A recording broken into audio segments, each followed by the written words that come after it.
You've got to focus more acutely, especially if you're running up here in the Flatirons, which is particularly jagged and rocky. You've really got to pay attention to what you're doing.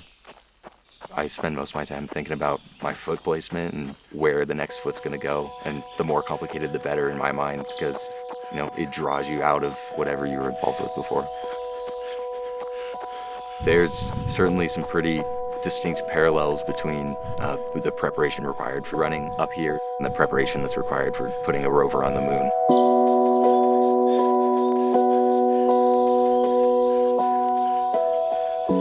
The approach needs to be similar in that the risk of failure needs to be extremely low.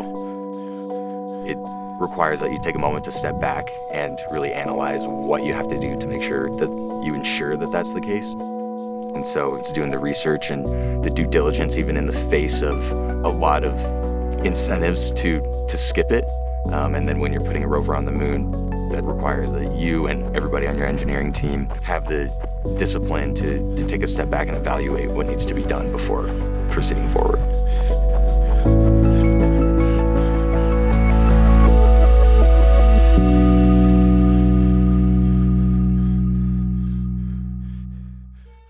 All right, perfect. You guys ready? Yeah. We're just gonna go so we can open it up, show you guys how fast basically astronauts are gonna be traveling on the lunar surface. All right, ready?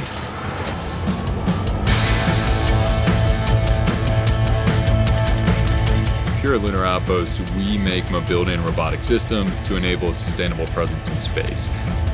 You're moving pretty quick, and like you are going to be catching a little bit of air at this speed.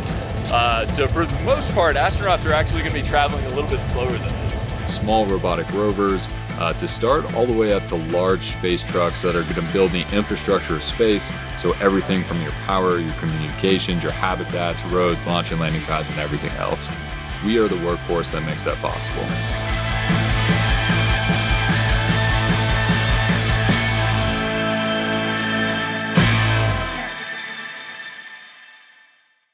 Lunar Outpost, it came from me growing up around the space industry. So I actually grew up right outside of Johnson Space Center. And so having that always in the back of my mind, me wanting to be in the space industry, was a huge motivator for me. Right now, Lunar Outpost is an industry leader in mobility and robotic systems. So we are going to successfully operate a rover on the moon. It is a point of pride, it's a point of excitement, and it's something that I think brings a very good value into the culture of Lunar Outpost.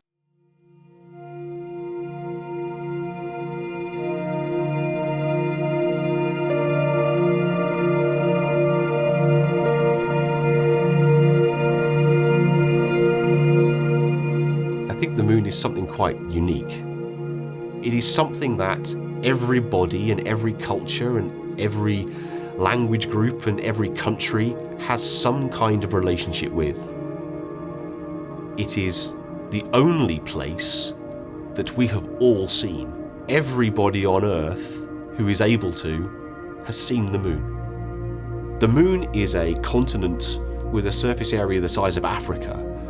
And we've explored a street somewhere in a peculiar little town that's not like anywhere else we've been to. So we've really just scratched the surface.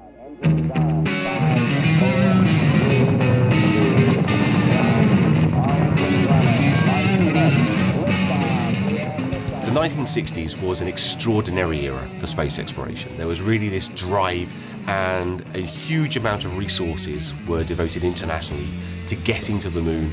Can we do it? Can we do it first? Can we do it the biggest? To showing that it could be done. So we know that this can be done. And then there was a hiatus, like many years, when the moon wasn't really the focus of what we were doing anymore. What we have seen in recent years is a resurgence of interest in the moon. Different countries, different actors from around the world wanting to go to the moon. What we're going to need to do, especially as our landers get bigger, is to create surfaces that they can land on which are safe. There was a recent landing which had a fantastic video associated with it of the Firefly lander throwing out material from the surface. So landing pads, for example, are going to be very, very important. Or we're going to need roads, we're going to need infrastructure on the lunar surface, and creating those things is going to require mobility.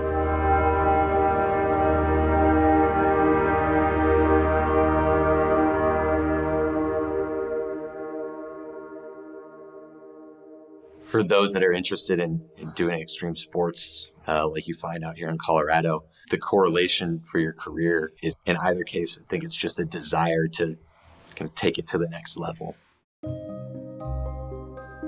Our first mission is Lunar Voyage 1 with our MAPP Rover, the mobile autonomous prospecting platform. So MAPP is a sub 20 kilogram class rover, so it's probably, yay big. Mobility on the surface of the moon can have many different forms. So in the 1960s, we saw astronauts sitting in a vehicle that they were driving around on the lunar surface. This is really a massive enabler in those later Apollo missions compared with the early missions where we just had crew walking around on the surface. And so one example of mobility would be a human carrying vehicle where astronauts can sit in it and drive around. This allows them to access places they would never be able to get to otherwise. But we also do a lot with robots, and increasingly we rely on robots. So robotic vehicles can be very large, but we can also have much, much smaller rovers, those things the size of a shoebox. And those shoebox-sized rovers, they're very limited in what they can do. But if you have a very specific problem, a very specific task for them to do, that could be deploying an instrument or accessing a very particular place in a very short space of time or demonstrating a technology, though even those very, very small shoebox-sized rovers can be super interesting and can be very useful too. Rovers are step one. We have to show that it's possible to go to the moon and drive around on the moon successfully as a small commercial company. The MAPP platform itself has had numerous iterations as we've developed as a company. Our first one, MAPP 1.0, was a small rover really to test this concept primarily from a mobility perspective. MAPP 2.0, we really upgraded with additional cameras and autonomy features.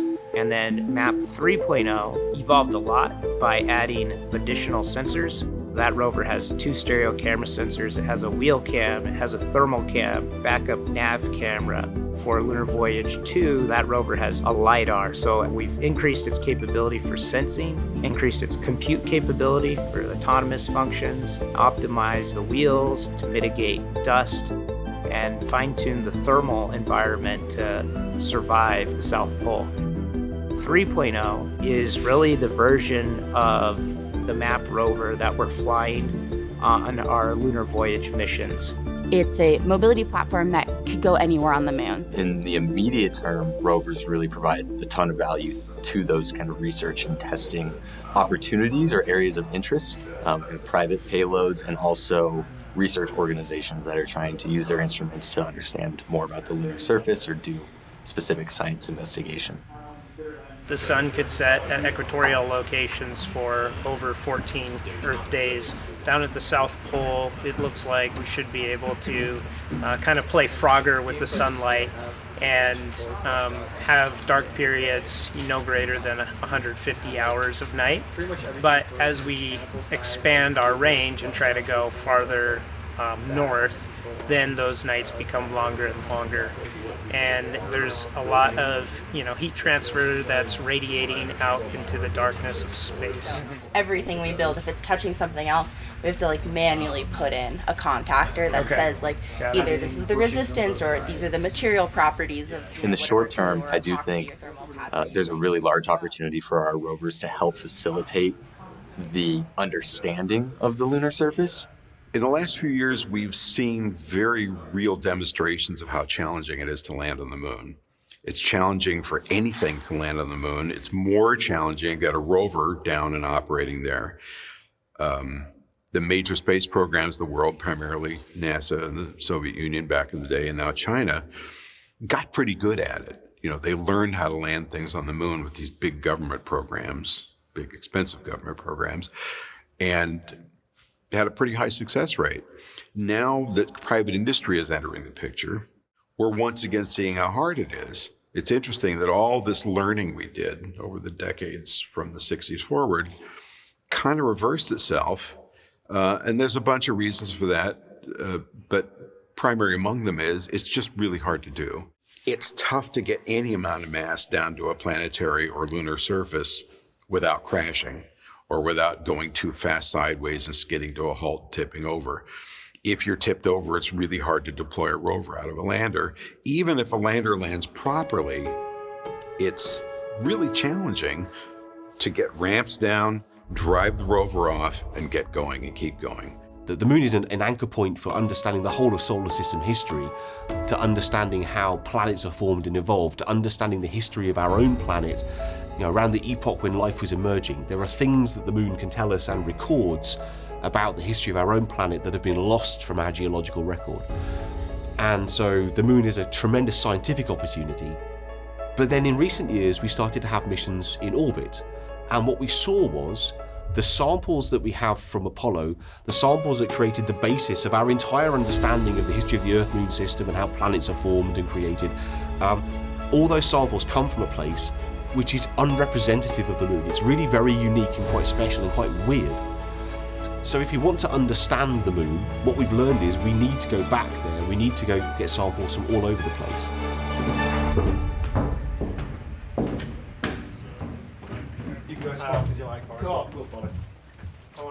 So to really understand the importance of mobility on the moon, did you get in a car today? Did you ride a train? Did you take some form of transportation? And 99% of people that are doing anything, the answer is going to be yes, right? You cannot have a functioning society and civilization without mobility. It's the backbone of all activity. What robots can do very well now is land and drive around, do a little bit of sampling and exploration. In the future, they'll be able to grab samples from more than just a lander location, bring them back and return them to Earth, which is handy if there's specific things you want, like far side or South Pole, which we haven't sent humans to yet. So like any robotic probe, whether it's a rover or an orbiter or a simple flyby mission, these machines always go to the dark and scary places first. For Lunar Voyage 1, landing sites we're looking at are all potential future Artemis base camp sites. So these are the sites not only astronauts are going to be going, but potentially where they're actually going to drop a habitat on the moon, which is pretty awesome. We get to scout out the lunar South Pole for astronauts that are going to be going here in a few years.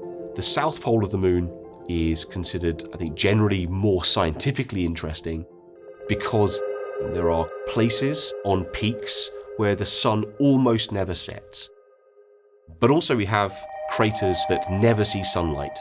And these places we know contain water ice and other chemistry that's been trapped in the cold there. So there's a potential resource available to us, water, which is hydrogen and oxygen. So water is useful, hydrogen and oxygen are also rocket fuel.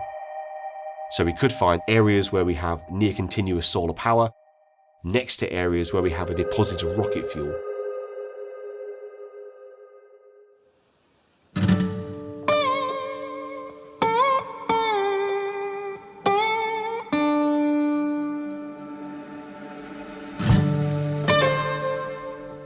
Right now, we're here in the desert of North Los Angeles County. It's very hot, dusty, windy, the perfect conditions for an extreme environment test for our airplane.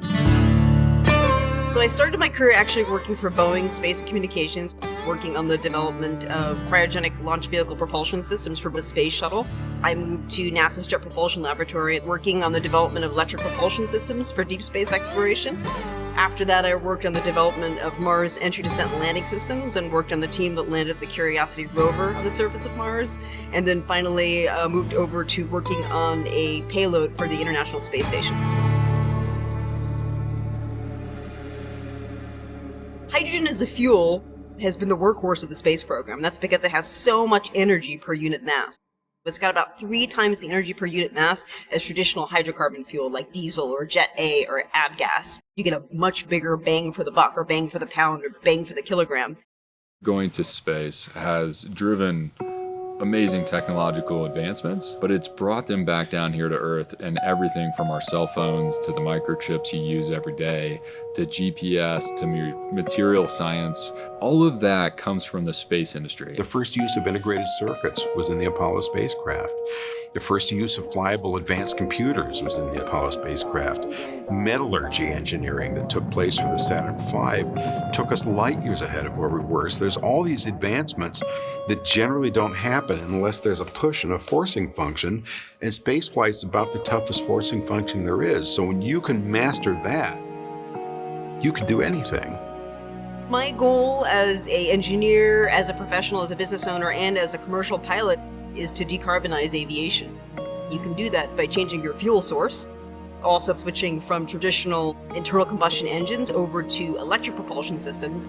So specifically, we're working on the development of hydrogen fuel cell technology to provide electric propulsion to propeller-driven aircraft. So this is a Piper Cherokee. It's from the 1960s, and we took it, stripped everything out of it so we could convert it to a hydrogen-powered aircraft. So everything forward of the cockpit is new. We have our own engine mount, which you can see in this box here, with all of our hydrogen fuel cell electric propulsion system hardware in it. So I've basically pulled from all of my experiences to get me to the point where I am today. I think it depends on who you talk to, whether or not they see the value in what the space program does. And I think most people do. You know, NASA has done a great job at communicating that itself. There's still a lot of science to learn up there so we can better understand what's going on here and what we have to do to keep it the way we want it. Even beyond the technology is the fact that it motivates so many young people. I became an aerospace engineer because of NASA. Many young people around the world see what the space program does, and they become engineers and scientists because of that. So I think that dream, that inspiration, is probably the most important aspect of what the space program does.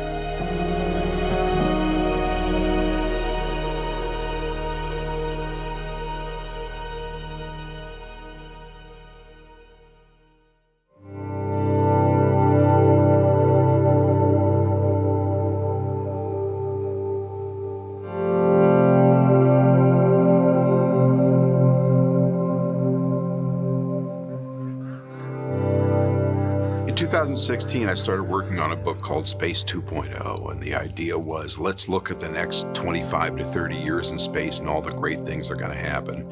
So I went around and talked to captains of business and entrepreneurs, mostly in the space trade. I talked to international space agencies. I talked to NASA. I talked to Roscosmos. The conversations were just crackling with optimism. New space is here, finally. You know, all those years, the 70s and 80s, we were talking about, oh, the shuttle's going to fly every week and it'll open up space. That didn't happen. Private entrepreneurs are going to start flying rockets. That'll open things up. That didn't happen. So we kind of had, I wouldn't call it a fizzle, I'd call it a stall. Back in the 90s, there were some people that were very excited about the space industry and where it could go. However, it was a bit too early. The technology, the funding, and the commercialization weren't mature enough to make that happen back in the day. With the conclusion of the space shuttle program in 2011, Houston to Planet. After serving the world for over 30 years, the space shuttle has come to a final stop. we didn't have a way to get astronauts up to our space station that we paid a whole lot for anymore. So the pressure was on, and NASA decided, okay, we'll start using these private companies. They own the spaceships, we're just buying rides, and they're fixed price contracts. And that worked okay, but it was continually underfunded on the government side. Now on the private side, we see interest and investment going up and down and up and down and up and down. But it's better than it's ever been before. Lunar Voyage 1 has the first commercial rover that's ever going to be on another planetary body. The first rover ever at the lunar South Pole, and the first sale of space resources in human history. So this is a historic mission. This is massive, not only to set the legal and procedural framework to access the resources of space, but to also show commercial companies can go out there and change the way that humanity utilizes space. So this is going to be a really exciting mission. The commercial aspect of it is really unique. This vehicle is completely put together through commercial interests. And that really shows kind of a new future. This mission is also very unique because we have not only a commercial rover, which is what Lunar Outpost makes, but a commercial lander that Intuitive Machines makes, and a commercial rocket, which is what SpaceX makes. So for the first time ever, you have end-to-end commercial providers for a spaceflight mission, which is pretty awesome. So back during the first space race, because we're kind of in a second one, back during the first space race, NASA would design something, take the specs to the private contractors and say, this is how we want it done, make it work. And it worked great. It was just really expensive. So now we have fixed price contracting. So NASA will go to a private vendor, company, entrepreneur, whatever, and say, okay, here's what I need you to accomplish. We got to get a bunch of stuff up to the moon. This is what we need you to do. This isn't how it needs to be built. Doesn't have to look like this. Doesn't have to have this many moving parts. Tell me how much, and then that's it. We will give you that much. If you need more money, you've got to come back and beg for it and validate to me that you really need it and why that's important. The overall idea is, I've got this much money. I want you to do this, make it work. What we are doing with MAPP is bringing costs to entry down by multiple orders of magnitude and bringing the timelines in which these rovers are made down by multiple orders of magnitude as well. So it's faster, it's cheaper, and it's still reliable. And that's what allows us to be commercially successful in the long run. The moon is a really great jumping off place for going beyond, both in terms of a resource and also in terms of science. Nowadays, I would say talking about cities on the moon, it's no longer 100 years in the future. When the time comes that you want to stay there long term, you have to have a place for humans to live. Having something on the surface of the moon where humans are living and working for long periods of time is very difficult. So we have a radiation environment which is very hostile, and we have huge temperature swings. What we have discovered in recent years are lava tubes. They are places where volcanic activity has created caves tunneled into the subsurface. The same thing was happening here on Earth. We could, at some point, put human habitats in these caves on the moon. That would allow us to have an environment where the temperature is consistent, where we don't have these huge swings between day and night. It provides an environment which would be protected from the radiation environment outside.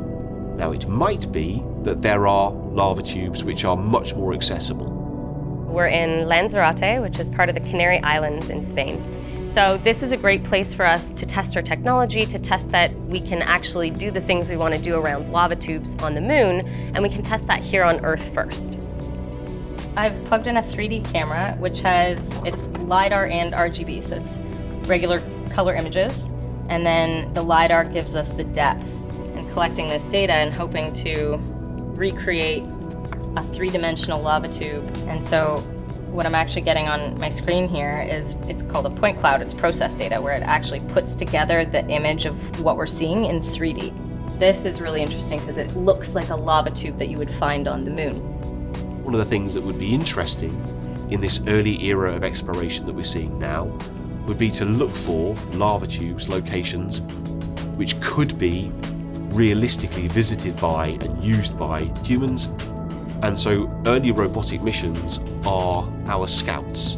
They go ahead of lunar missions with humans, they explore locations, they create the information about the moon, about the surface, about these locations that we'll be able to use to create the human missions of the future.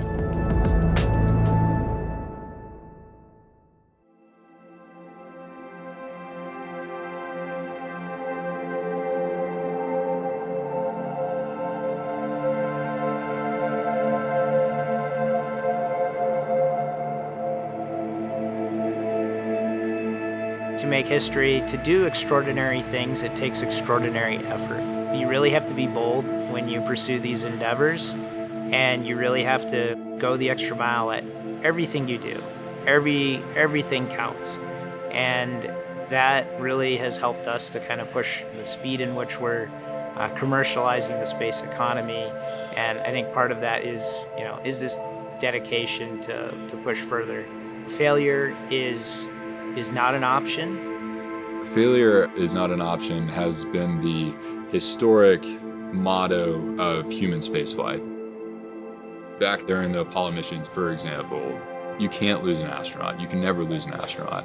We very much carried that forward. And so you have to be able to accept failure during testing. You have to be able to accept failure early on in the life cycle of the program.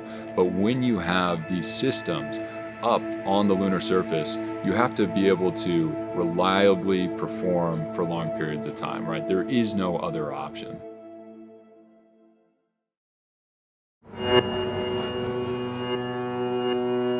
We do everything we can to burn down as much risk as possible through frequent tests and iteration. Typically, when engineers in the space industry are talking about testing, they're talking about environmental testing. That leaves out a whole really important area of testing that has to do with actual operation. Testing is critically important, not only for Lunar Voyage 1, but everything we do. Putting ourselves in the best situation to succeed is an absolute must. There's so many unknown unknowns that there's always something that's going to happen or something that's going to be unexpected. And so every time we test, we're learning. Well, and that's exactly what happened this morning in the back left over there. It was just our motor power was like very low, like less than 20%. And it takes the opportunity that something is going to change on mission is almost guaranteed. So we have a responsibility to train the team so that they can handle those dynamic situations. You know, we have an obligation to customers to make sure that they can get the data return that they need from the mission. And so it's our responsibility to meet that even when we depart from the lander and we see that there's boulders here, here, and here.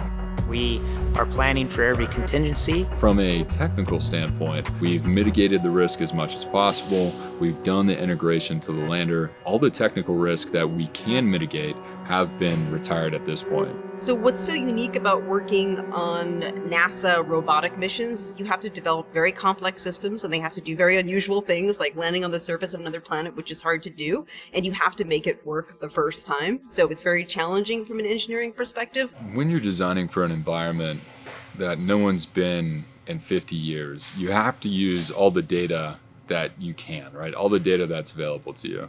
There have been other countries that have gone recently, including China and India. However, our access to that data is fairly limited over here in the United States. So we have to try to get as much information as we can to build the best product possible. That being said, we partner very closely with NASA and Colorado School of Mines, who have high fidelity, geotechnically accurate regolith. So the soil that's on the lunar surface, they have recreated a simulant that's very close in its properties that allows us to get a much better feel for what it's like interacting with it and driving on it. When you're designing something for space, that testing gets a lot more complicated because you need to recreate those really intense environments. The environment on the moon is really quite extreme. There is nothing like it on Earth at all. It's a very, very difficult place to engineer for. So the lunar surface has very, very large temperature variation. So during the peak of the day, you're in direct sunlight, it can become incredibly hot. So what tends to happen then is your equipment will overheat. Understanding, okay, you've got your rover, but what are the environmental factors? How cold or how hot is the surface? Where is the sun? How, what's the solar energy from that? There's a lot of really interesting design problems. Getting rid of heat, keeping yourself cool, is a really real problem. The lunar night is incredibly cold and incredibly dark. So you have 2 weeks of darkness and extreme cold. Electronics actually can't survive those temperatures normally. And so surviving the lunar night is a massive problem. It's really the biggest challenge we have for lunar exploration, is surviving the long, dark, cold lunar night. Good analysis work that has, on our end, that's shown that if we can keep the battery warm enough, then once the solar panels are re-illuminated, once, dawn comes back around, if we can recharge that battery, in theory, a lot of things should turn on. So engineering a vehicle or mobility that can even survive long enough to do something useful is an enormous challenge. Now on top of that, you have lunar dust, which is some of the nastiest stuff that we know in the universe. So you have this incoming shower of meteors and micrometeors, comets and everything else slamming into the moon for billions of years. It whacks into the surface, crushes stuff, sends up a plume of dust and a few rock fragments. but that is never touched by water or wind. So it sits there, it's sharp, it's got little sharp edges, it's hard, it's very nasty. The Apollo astronauts described, for example, that working with this dust was one of the biggest challenges that they had. But we're not done yet. Because of the UV, the ultraviolet light from the sun, this dust has an electrostatic charge. So if you get out there with a metal rover or a spacesuit, it just goes and sucks right up to it, and it's like coal dust. It almost sticks like glue. So when you've got a machine driving around up there with axles and seals and joints and all that, this dust wants to find its way in. That lunar regolith is extremely abrasive, tends to build up on radiators and solar arrays, camera lenses, things like that. And so the whole rover had to be designed to be dust tolerant in addition to all of the other environmental extremes it survived. Also, at the same time, getting your lubricants right is incredibly important, because if you don't, you're going to have much more rapid degradation, you're going to have much less reliability, and you're not going to be able to operate in those temperature extremes. There are materials here on Earth that act as a lubricant that when you put them in the space environment actually become the opposite. They become an abrasive. So the material science and the chemistry of the lubrication technologies that we have available to us is absolutely critical for mission success. So having Castrol as a partner, having those lubricants that can survive and operate in those extreme environments is very important to us and very important to our vision. Castrol has a pretty deep heritage in space, right? This is not Castrol's first rodeo. We've been active in space for over 60 years, so we've got plenty of experience that we can bring to this collaboration. So yeah, we believe that taking what we've learned from the last 60 years with the Apollo missions, with Space Shuttle, with the International Space Station, the 3 Mars rovers that we've been involved with NASA, we've clearly learned a lot from that. The ability to withstand radiation, for the lubrication to be where it is needed, to stay on the parts that require lubrication, and to avoid off-gassing. It's really important for spaceflight lubricants to have a low vapor pressure so that they don't evaporate and off-gas and become a coating on other sensitive areas of the rover, like camera lenses. With Formula One, we have a mobile analytical laboratory that travels to every single race. And what we do is we take a sample of the lubricant from the Formula One vehicle, and we put it through our analytical equipment at the race and do some analysis to understand, is everything as we expected? A bit like doing a blood sample from a person and doing a health check. We do the same thing with the Formula One vehicle. And the same thing will apply to space. From the founding moment to now, the technology's evolved a lot. We really took an iterative approach to developing MAPP, well matched for the commercial lunar payload services type landers. These are small landers that NASA decided to commercially procure to bring services to the moon. And not only were they enabled by NASA to bring NASA payloads to the moon, but they could also bring commercial payloads. And so that was kind of our ticket to commercializing a small mobility platform. A payload customer can come to us and say like, hey, we really want to do X experiment or have X payload, and then we can work with them based on landing sites to make that happen. It's adaptable to wherever a customer needs to be. For Lunar Voyage 1, we're going to be taking all sorts of collaborators along. We're leveraging Nokia's LTE high bandwidth communications technology for streaming of data, which is going to be pretty awesome. For Nokia, what we're doing is we're proving out their 4G LTE system on the surface of the moon. The rover itself is kind of like an operator or just a person holding a cell phone. It's kind of a stand-in for that, whereas the lander is like the cell tower. And as we traverse across the surface, we can test the strength of it. We have partners such as MIT on board that are doing the MIT Astroant. The Astroant from MIT is awesome. Our rover drives off the lander, and almost immediately we drive out of our garage, and then we deploy the garage for the MIT Astroant, and then it drives out of its garage. So it's this pretty groundbreaking robotics technology, 20 grams, smaller than a Matchbox car, and it provides us thermal information of how our radiator is performing on another planetary body. So that's some pretty new, some pretty unique information that we wouldn't be able to otherwise get. So this rover, 10 kilogram class, driving a couple kilometers, testing out those critical technologies, working with our partners, all from our Mission Control Center here in Colorado.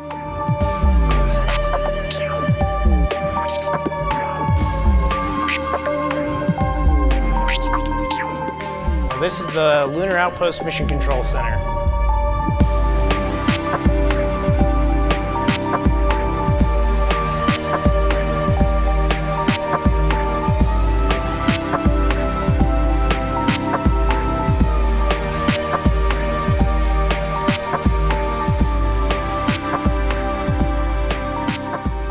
When you look at a single ground station, you'll notice this communication system that has all of our voice loops. It's a key nexus of communication for us. So you'll see every station has one of those. So the flight director would typically use this console here. It's important to have a good view of all of the other screens so you can see what other mission operators are doing. And then also give a good view of the key critical data up there. Our payload officer would sit here. So this person is in charge of communicating with the payloads that are going to have different activities on board. So this would be, we had direct line to MIT set up to their mission control center so we could communicate on activities and give them status of the mission. Here we had the power and thermal officer in charge of monitoring power and thermal telemetry during the mission.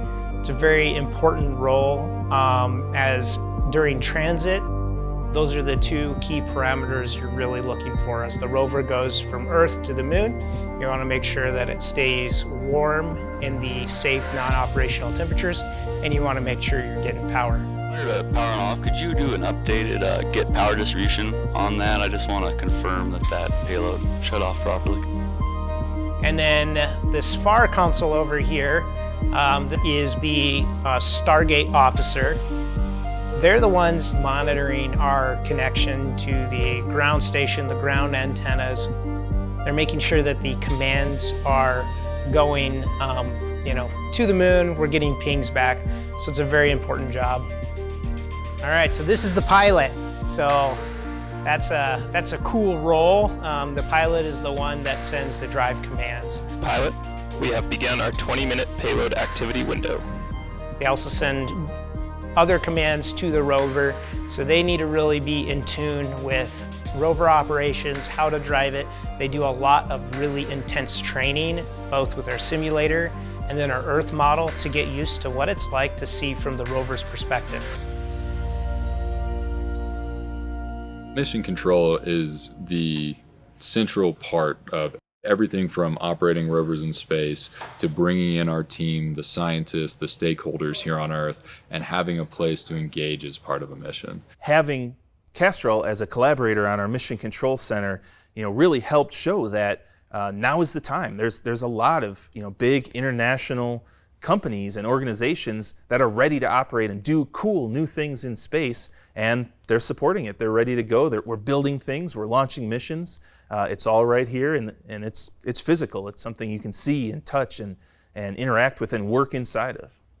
It's great to be involved with another. We've been involved with many kind of world firsts, and this is going to be one of those out of the world firsts, which is tremendous. I don't think robots are going to take over from astronauts completely, because humans are great at a few things that are just innately human. We're just faster. We're more facile, our hands are more flexible, we can think on the spot, we can make abstract reasoned conclusions. What robots will take over are the dull, dangerous, dirty jobs, right? Robots are going to build your infrastructure. Robots are going to maintain your habitats. We still need to send people to these places. So what other kind of mobility system might we be looking at? So when we start talking about our space truck, our lunar terrain vehicle, that's a vehicle that has to operate over 15 years on the lunar surface without any maintenance or repair. The Eagle LTV it's a platform, it's a backbone for mobility and infrastructure in the future. So the reality in our manufacturing process, we start off in digital design, as a lot of people do nowadays, right? We'll put things in virtual reality, we'll put things in a simulated environment to get a sense of size, scale, and space from a mechanical side. From the software side, we'll do a lot of testing, a lot of simulation for different sensors, different setups, different autonomy algorithms. And once we feel relatively comfortable in the digital space, then we start bringing it into the hardware space. Yeah, so this is Hawk 1.0. So very similar to automotive, how they do clay modeling. We do very quick and dirty modeling in 80/20 in wood to give us a sense of the form, fit, and function of the vehicle. And that allows us to iterate on the design fairly quickly. So everything from how you get in and out of the vehicle, whether there's one step or two step, what that step height is, to how these workbenches actually work and do people use them. And what you can see is like, people are using them. They're using them for non-testing purposes. So that was obviously a hit. So Hawk 1.0, a lot of it's instinct. Once we are done with the quick prototyping, then we head over to the high fidelity metal, it actually starts looking like the real vehicle, and that's the next static mock-up. The difference between our low fidelity and high fidelity mock-ups, high fidelity mock-ups will actually do human factors testing. We'll bring in astronauts that worked on the International Space Station to test out with our vehicle. We'll get team dynamics. We'll have more functional features. So we'll have things like deployable solar panels, functioning lights. If there's steps that need to function, we'll have deployable steps, displays and controls. So it takes it from that concept, that kind of form, if you will, and it puts it into something that is functional from a human perspective. And then we're going to be going through multiple iterations of getting feedback from NASA, making improvements, and then getting more towards that final vehicle design. The gravity on the moon is about 1/6 as strong as the gravity on the Earth. So that's your downforce. But if you're taking a turn, like you're driving your vehicle and you're turning at a certain speed, you're going to still have the same lateral acceleration for the same speed. But what you don't have is the same downforce. So things on the moon almost feel tippier. So we definitely emphasize things like a low center of gravity. We also have lots and lots of travel in our wheels that help us like float over the surface, because it's a true off-road environment on the moon. There's no roads there, at least yet. We see this as the core backbone of the Artemis campaign that will actually enable humanity to build outposts and cities on other planetary bodies. This is what makes it possible. Putting humans back on the moon, we could not be more excited, and having that ability to do so commercially is just an opportunity of a lifetime.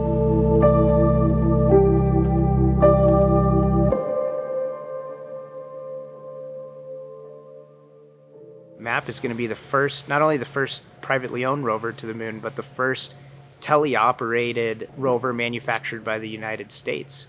The flight rover, yep, it's already been delivered, and we just recently integrated it into the lander hardware. So that rover is ready to go, and that's why you don't see it here today. It's hard after so many years, not to feel a connection to this little machine that you've put through its paces and gotten it ready to fly, and that you'll never touch or see again. NASA's had a great success record over the last 6 or 7 decades, and during their time, the Soviet Union had a very high rate of success. And in both cases, I think this made it look a little too easy. The truth of the matter is what we're doing is not easy. It's not like a movie where we know how it's going to end. The risks are there. There's a lot of risks. Yeah, it feels like it's been a lot of work. It's exciting, slightly anxiety-inducing. The kind of first reality is we have to get there. Millions of things have to go right for this to get off the ground. So there's the hardware side. There's the interfacing that hardware with the launch pad side. Fuel tanks that have to feed from the ground up into the machine. Well, one of those fuels is hydrogen. Hydrogen's the smallest molecule there is, and it's very leaky. So you have the slightest imperfection in the seal fueling that, and you got to shut down the launch. They'll make the decision at that point whether to fuel. So if at that point we don't have a go for fueling, then there's a good chance we're not going tonight. Lunar Voyage 1, launching on a SpaceX Falcon 9, landing on an Intuitive Machines Nova Sea lander. It's always going to be a challenge anytime you're launching something into space. All we see from the public side is, oh, look, another launch. The guy gave the countdown, 10, 9, 8, 7, 6, and off it goes. It's like one atom at the top of the iceberg in terms of how complicated this all is. As we worked up to it, I went in the clean rooms, performed the final checkouts, pulled the remove before flight plug, on the rover, and then it was sealed up, and no human was ever going to touch it again. So let's say those million things do go right, and it's that moment right before launch. Okay, now you're leaving the ground. You experience launch vehicle vibrations, which result in a lot of loading, sometimes from 10 to 15 G. Now you're flying. Shock loading as a result of different pyrotechnic devices going on and off, and then also separation events between the different stages, that everything which is sitting inside of the launch vehicle fairing has to be able to take and accommodate. There's an awful lot of things that could go wrong, and they're all trying to channel these terrifically huge mechanical forces that are required to get anything of any size off the Earth. If you can survive launch and connect on orbit, for most space missions, that's a success. You've done well. It's a reminder of just how incredibly intricate and complex this dance is between people, machinery, and the forces of nature. You can't mess with physics, you know? Physics is physics. Again, the flame will be a bright orange. It will light up the sky completely. See and hear it. We're in startup. Everything looks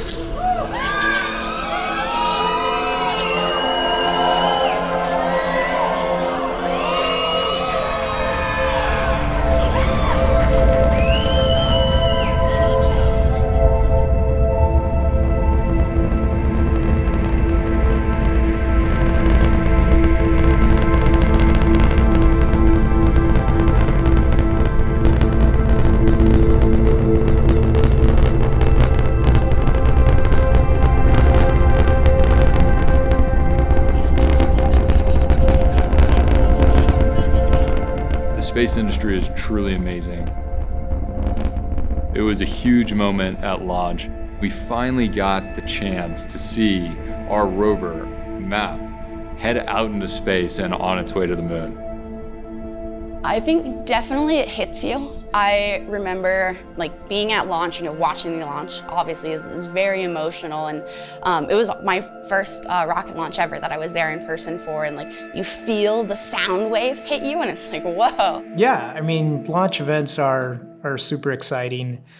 For me, I get a little bit nervous because it's one thing that I don't have a lot of control over, right? The job of the rocket and getting into space is not for us. Our job starts when power is applied to the vehicle during transit, and then we get the first data back monitoring the systems. We had a remote mission operations center essentially at Kennedy Space Center. Because our flights were all the next morning, we always had people back here at the Mission Control Center monitoring from here. Talking to Intuitive Machines over the line, talking about, okay, we're gonna send the power line to turn on MAPP to start getting health signals and telemetry back. Did it survive launch? Which is one of the most difficult things to do in your path to spaceflight.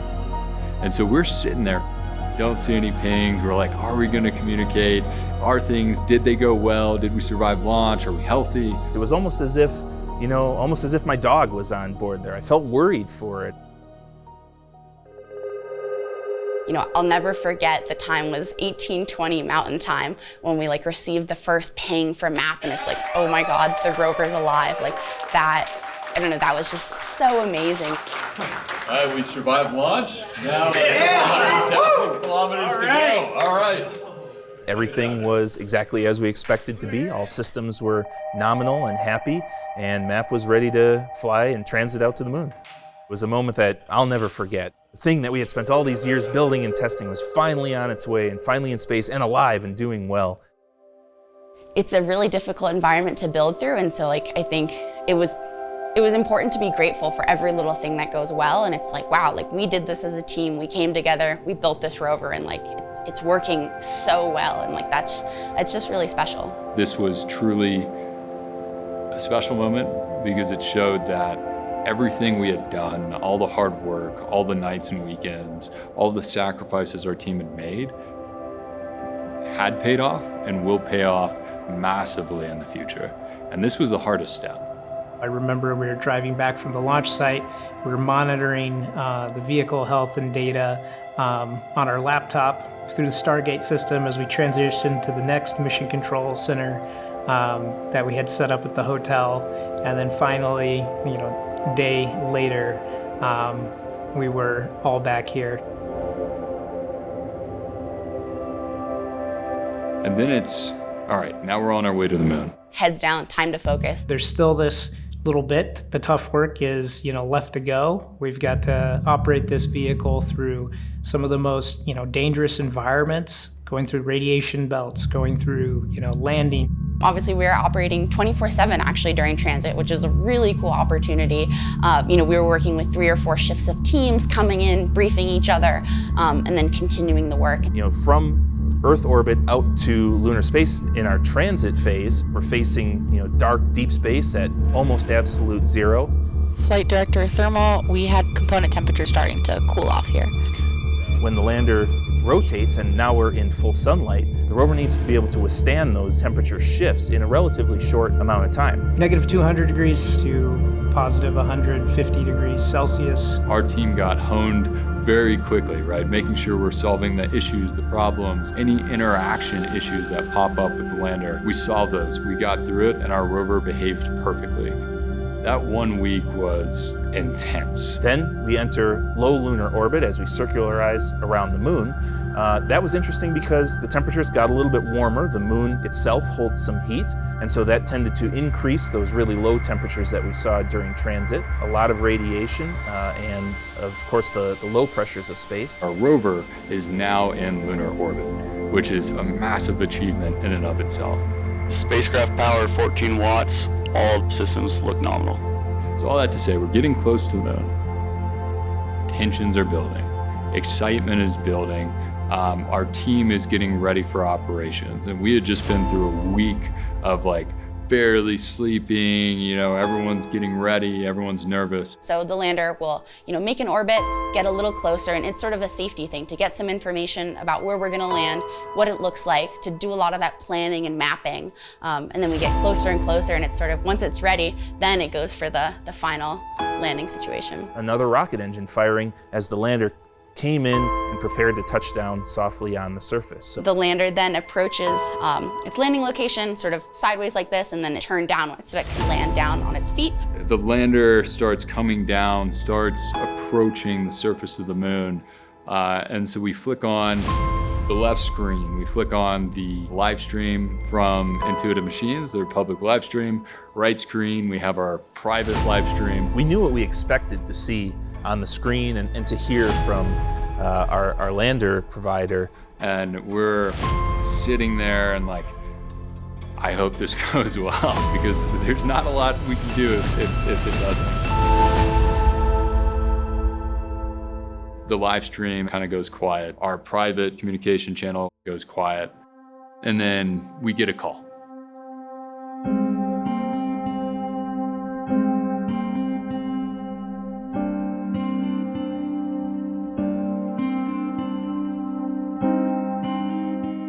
We get a call that tells us we're not going to be able to deploy on the surface of the moon. And that, it's devastating, right? It's not an easy thing to absorb while you're in the Mission Control Center. We began to understand that something wasn't quite right about how the lander had landed. Yeah, so once the lander landed, unfortunately it happened where it essentially tilted itself sideways and ended up sort of crashing into a crater. It turns out that the weight of the lander was actually on top of the rover, and that wasn't an orientation we were able to exit from. We do know, though, from our thermal information that it did survive the landing, which is really cool that, survive a crash landing on the moon and to be able to survive in a really cold, possibly permanently shattered region of the moon. When we discovered that there was an off-nominal landing, it was kind of like our Apollo 13 moment. What can we do with what we have to figure out how to get off this vehicle and continue the mission? So we gathered our resources. We had our team go down to our lunar rover testbed. We built the entire garage to represent where the lander was. That was just an amazing moment of the team coming together to see what we could do to keep going on the mission.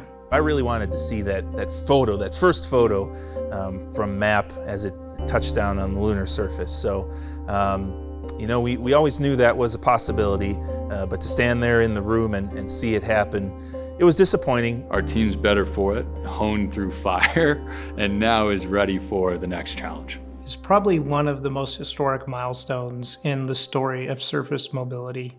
And you may say, hey, does it make sense? Because ultimately the vehicle was entrapped under the lander and didn't drive on the lunar surface. But the number of systems that we demonstrated, the full end-to-end operation of the rover through mission control systems, the full checkout of the vehicle, those things are 99.9% of the challenge for building one of these machines, which is probably one of the most complex machines humankind has made. Also, we got to validate a number of technologies that we invented for the MAPP mission. Things like the system that holds the rover tightly and protects it during the vibrations of launch and landing. That's our Talon rover hold down system. At the same time, there was also a real sense of pride because MAPP performed flawlessly from launch all the way through transit, lunar orbit, and even that rough landing, which was outside the bounds of what it was designed to survive. So I think I'm really proud, and my whole team is really proud of just how well MAPP worked. It was ready to drive and ready to do a fantastic mission. So as we look towards the future, we know we're ready for what comes next. I remember the comment when I gathered the entire team in the back of the garage and told them we're not going to be able to drive off, and we're just going to try to get as much data down over the next 8 to 10 hours as possible, however much battery the lander had. And then the first comment that I heard when I was coming back in, let's get after the next mission. There was no downtime, there was no sulking. I mean, don't get me wrong, we're all heartbroken because we can't accomplish 100% of what we set out to do. It brought all of us a little bit closer, and it gave all of us a common shared purpose.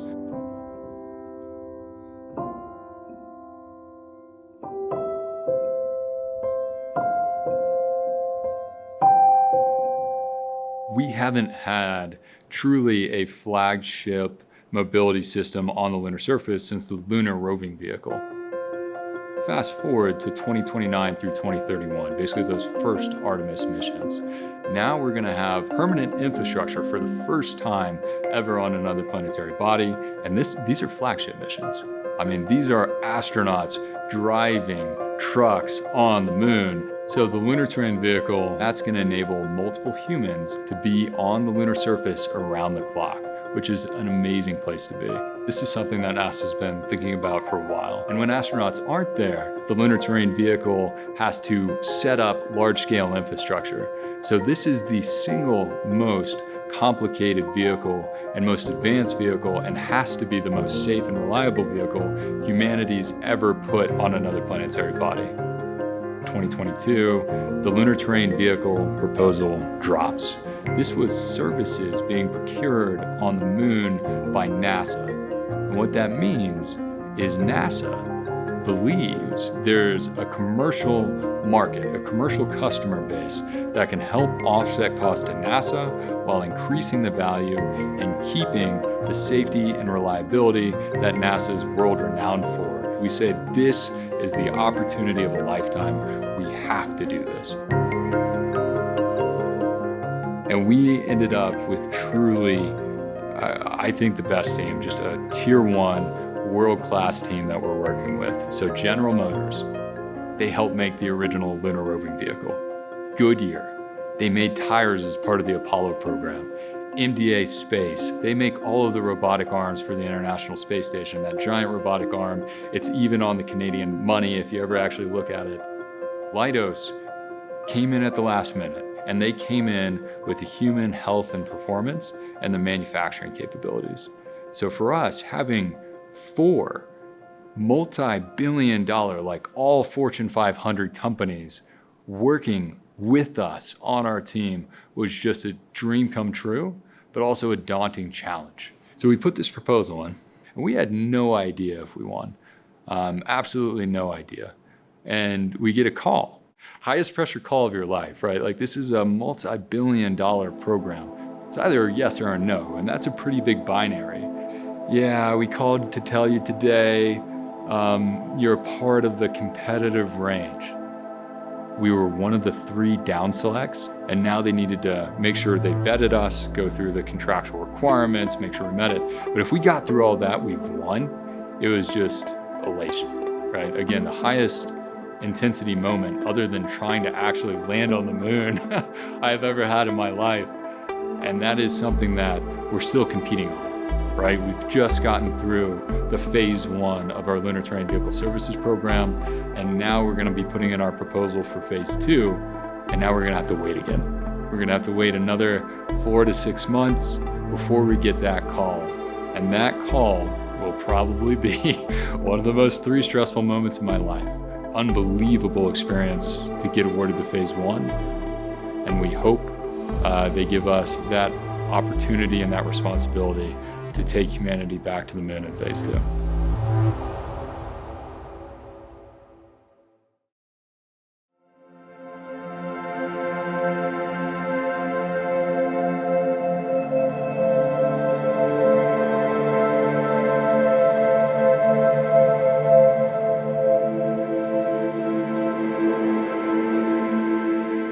What keeps me motivated, what keeps me excited is that generational impact that we can have, that long-term impact that we can have for humanity and for people back here on Earth. You know, I like looking to the next generation as well. I think if we establish a strong baseline of what our capabilities are in space, they can dream even bigger and probably imagine things that, you know, we've never even come up with, that they want to do in their generations in space. I think we are right at the beginning of our journey. The moon it's the next place that we as a species can go. In a decade, we will have hundreds of rovers. In 2 decades, it'll be thousands. These are the workforce of the lunar future.